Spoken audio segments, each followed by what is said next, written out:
नमस्कार, मैं सुशील कुमार जोशी, नवी मुंबई पनवेल, महाराष्ट्र, जोशी प्रॉपर्टी। जैसा कि मैंने पिछले एपिसोड में आपको बताया था कि रियल एस्टेट क्या है, अब इसके बाद मैंने आपको कमिटमेंट किया था कि आगे का भी जानकारी मैं दूंगा रियल एस्टेट के बारे में। तो आज मैं रियल एस्टेट के बारे में आपको जानकारी देने जा रहा हूं। सबसे पहले आप मेरे चैनल पे बने रहिए और चैनल को लाइक कीजिए, शेयर कीजिए, सब्सक्राइब कीजिए और कमेंट बॉक्स में अपना कमेंट लिखना बिल्कुल मत भूलिए, जिससे जो मैं आपके लिए नई जानकारी समय समय पर लेते आऊं। रियल एस्टेट के प्रकार। रियल एस्टेट के लिए सबसे बड़ी जरूरत होती है भूमि की। भूमि को ही रियल एस्टेट बोलते हैं और जितना भी जो भी चीज बनता है वो सब रियल एस्टेट पे ही बनता है, इस जमीन पे ही बनता है। इस जमीन पे ही जो जो चीजें बनती है वो रियल एस्टेट कहलाता है। रियल एस्टेट के लिए सबसे पहले जरूरत पड़ती है जमीन की, भूमि की, लैंड की। अब जमीन और लैंड, भूमि क्या है? जमीन और भूमि, लैंड कितने प्रकार की होती है? एक्चुअली क्या है कि जमीन और लैंड दो प्रकार की होती है। एक जो है फ्री होल्ड लैंड बोलते हैं और एक जो है लीज बेस पे हो।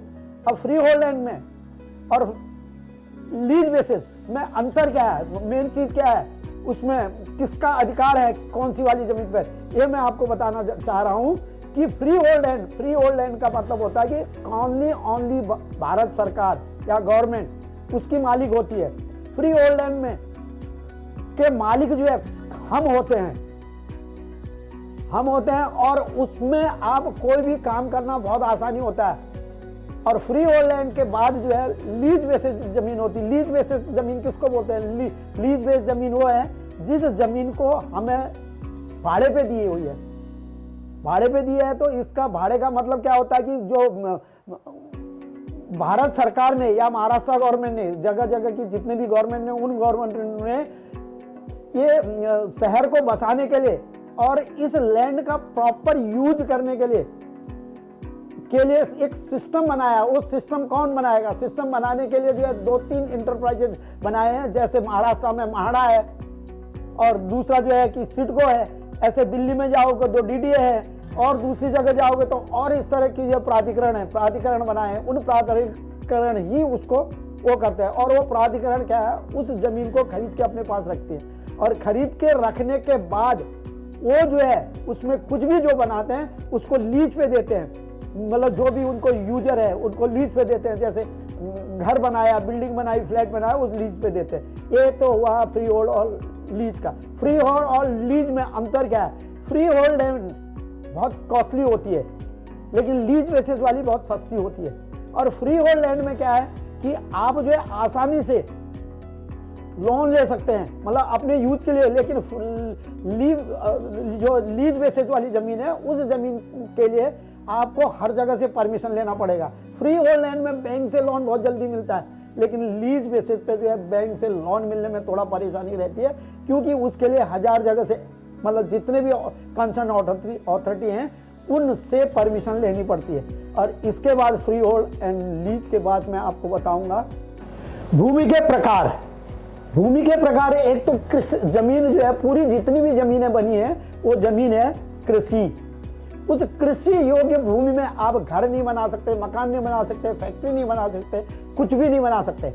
इसके लिए कृषि योग्य भूमि को सबसे पहले हमको घर बनाना है, फैक्ट्री लगानी है या कुछ भी काम करना है, उसके लिए हमको क्या करना पड़ता है? उसको नॉन एग्रीकल्चर बनाना है। एग्रीकल्चर लैंड में केवल आप खेती कर सकते हैं, खेती के अलावा आप कुछ भी नहीं कर सकते एग्रीकल्चर लैंड पे। अब जो है एग्रीकल्चर लैंड को ही नॉन एग्रीकल्चर लैंड बनाया जाता है। वो जो है गवर्नमेंट से परमिशन लेनी पड़ती है उसके लिए, उसको एग्रीकल्चर लैंड को नॉन एग्रीकल्चर बनाने के लिए। Non agriculture land NA land बोलते हैं। NA लैंड जो है, जैसे अगर आपको घर, आवास, रेजिडेंशियल किसी भी चीज का निर्माण करना है तो बिना NA का नहीं होगा।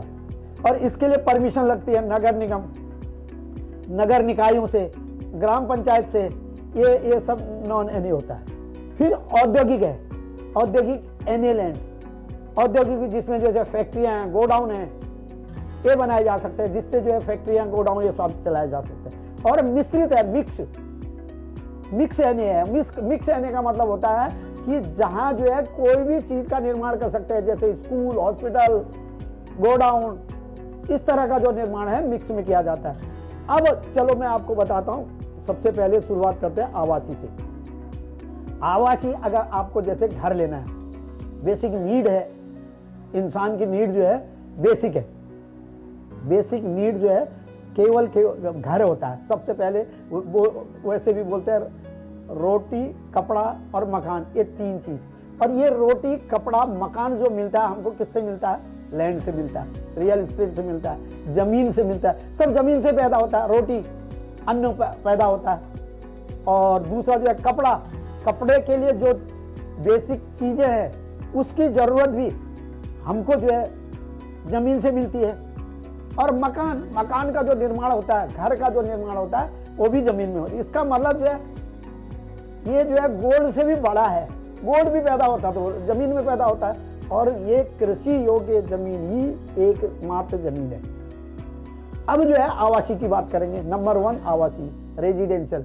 रेजिडेंशियल के लिए एनए लैंड चाहिए। एनए लैंड कैसे होगी?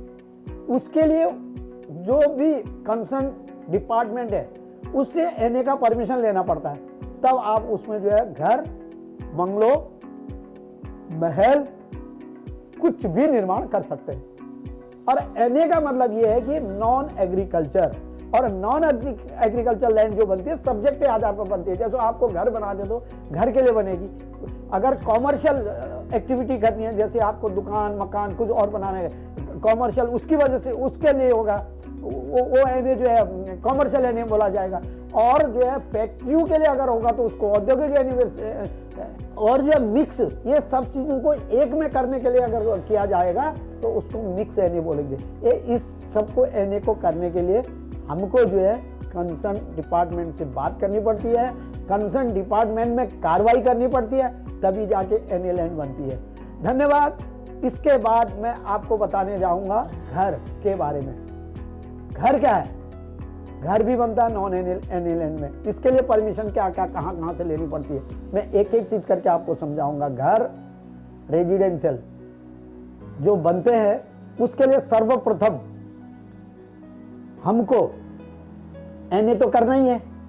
एनए करने के बाद जो है उसमें उसका प्लानिंग करना है। प्लानिंग, बिना प्लानिंग का आप घर नहीं बना सकते हो।